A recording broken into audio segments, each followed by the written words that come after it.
اور ان کو نوح کا قصہ پڑھ کر سنا دو جب انہوں نے اپنی قوم سے کہا کہ اے قوم، اگر تم کو میرا اپنے درمیان رہنا اور اللہ کی آیتوں سے نصیحت کرنا ناگوار ہو تو میں تو اللہ پر بھروسہ رکھتا ہوں،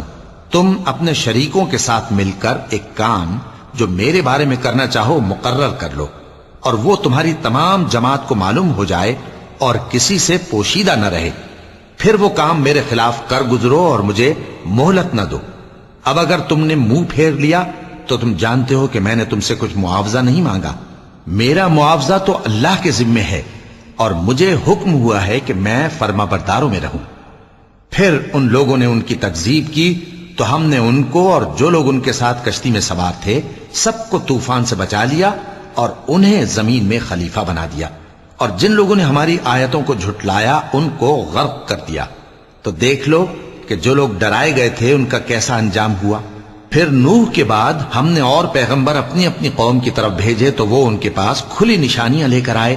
مگر وہ لوگ ایسے نہ تھے کہ جس چیز کو پہلے جھٹلا چکے تھے اس پر ایمان لے آتے۔ اسی طرح ہم زیادتی کرنے والوں کے دلوں پر مہر لگا دیتے ہیں۔